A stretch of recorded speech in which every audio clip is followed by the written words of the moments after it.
And Trump will be right to give him a hard time because Prime Minister Starmer signed up at the summit last year to increase defense spending to 3.5% on defense and 1.5 on defense and security related infrastructure by 2035. And as we've just seen with the defense investment plan released, there's no plan to achieve it. And so we're way, way short of the gap between pronouncement and action is pretty significant. Now let's talk about NATO. This pretty well anticipated now NATO summit in Ankara, Turkey, is coming up tomorrow. I've been talking to the former NATO Deputy Supreme Allied Commander for Europe, that's General Sir Richard Shirreff. Started by asking him whether he'd feel sorry for the Prime Minister Keir Starmer if he was given a hard time by Donald Trump. Not at all.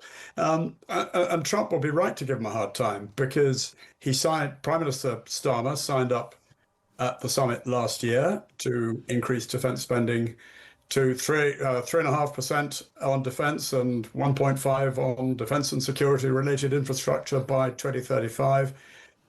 And as we've just seen with the defense investment plan released, there's no plan to achieve it. And so we're way, way short of the gap between pronouncement and action is pretty significant. Right. You then share the view that Keir Starmer has failed as a leader in his primary duty to keep this country safe.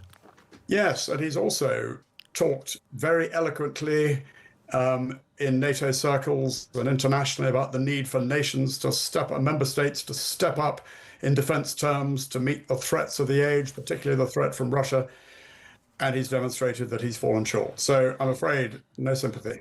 Okay, so rearmament, it is a work of years, and the failure to do this has gone back for years. Is it not reasonable then to see the Prime Minister passing the baton onto Andy Burnham and whoever he chooses as Chancellor and Defence Secretary?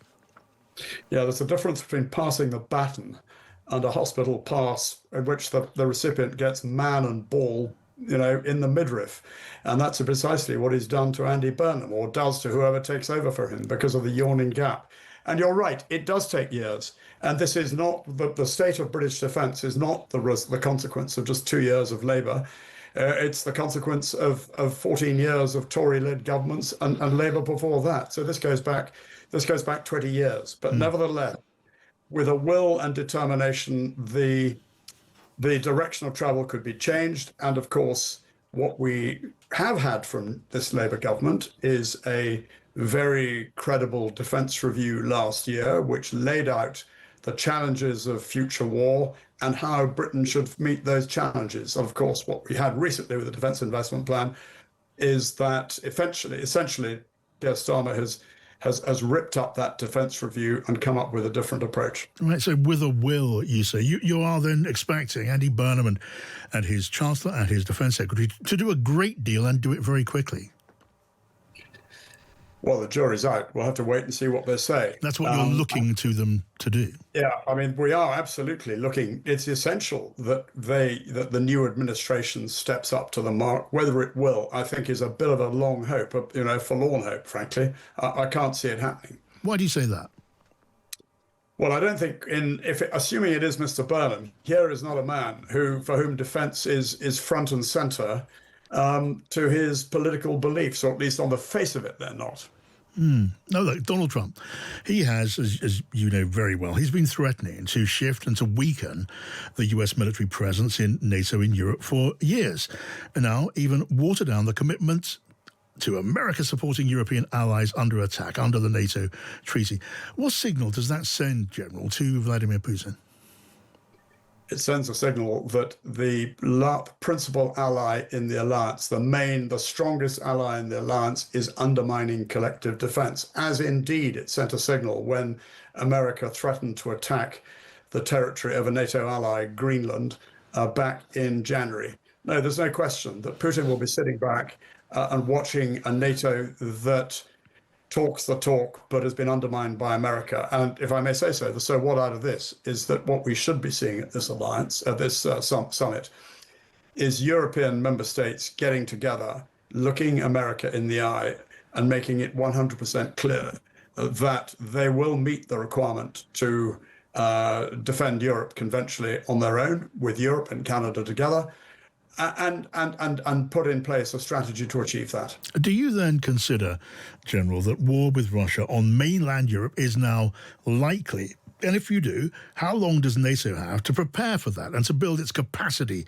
to deter a military conflict? We are already at war with Russia in a covert sense. Russia has been fighting a covert war in Europe since 2014. And you only have to look at the regularity and frequency of covert attacks as laid out in today's Times to see that writ large. It is cyber attacks, it is espionage, it is sabotage, it is assassination, such as happened in Salisbury in 2018. And it's all about undermining the integrity of the target state or states below the threshold of conventional war as a preparation for conventional war. And my concern now is that Putin, under real pressure in Ukraine, the siege of Crimea, interdiction of supply lines, interdiction and destruction of oil producing and other energy facilities, petrol rationing, the war getting home to the Russians, together with an America that is signaling that it is no longer trustworthy, raises the stakes and makes a Russian demonstration or attack more likely.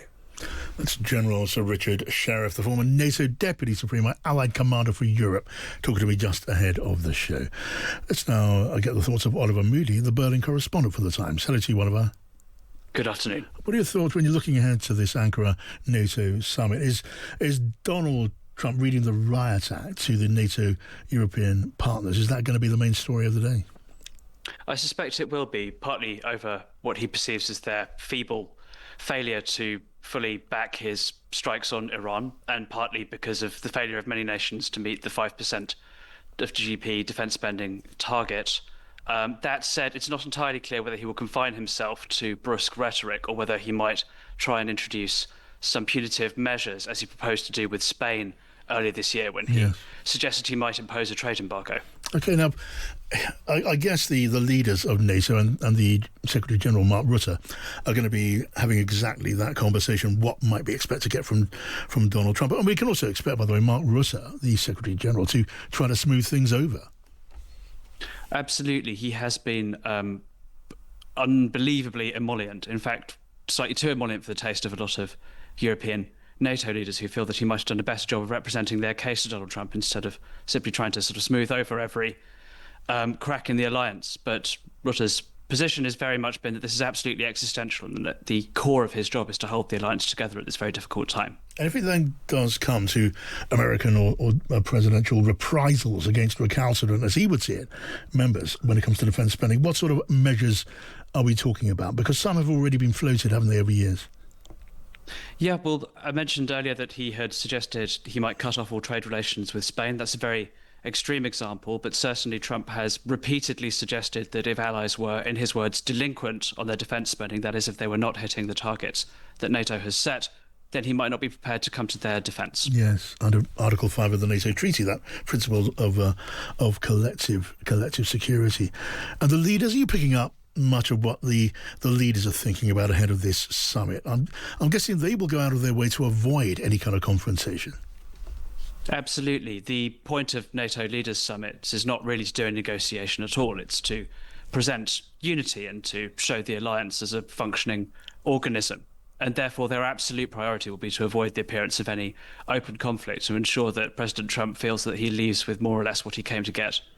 And Keir Starmer, Oliver, he is in a pretty exposed position in his last days in office. He simply does not have a detailed plan for getting to 3.5% of our national earnings spent on defence.